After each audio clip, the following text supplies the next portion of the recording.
আপনারা জানলে অবাক না হয়ে পারবেন না যে মহান আল্লাহ রব্বুল আলামিন সূরা আল কাহাফের মধ্যে উল্লেখ করেছেন যে ইয়াজুজ এবং মাজুজের কথা। ইয়াজুজ এবং মাজুজ এমন একটি হিংস্র জাতের প্রাণী হবে, তাদেরকে দেখতে অদ্ভুত মনে হবে এবং এতটাই অদ্ভুত কিম্ভূত কিমাকার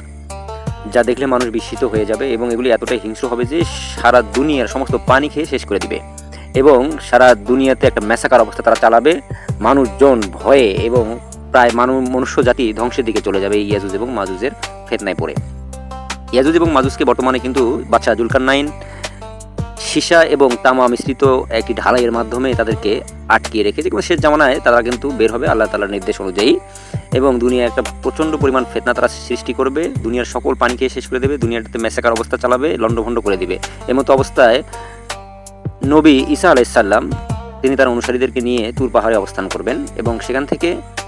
তিনি আল্লাহ তাআলার কাছে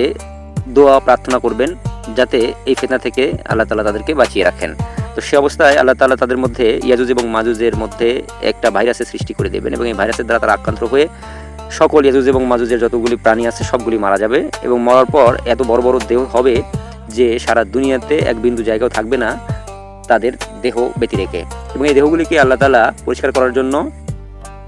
বড় বড় নখরওয়ালা এগুলি পাখি পাঠিয়ে দিবেন, অজানা পাখি, নাম না জানা পাখি, এবং সেই পাখিগুলি কিন্তু এই ইয়াজুজ মাজুজের বড় বড় দেহগুলি কিন্তু নিয়ে কোথায় যেন বিলীন হয়ে যাবে বা হারিয়ে যাবে।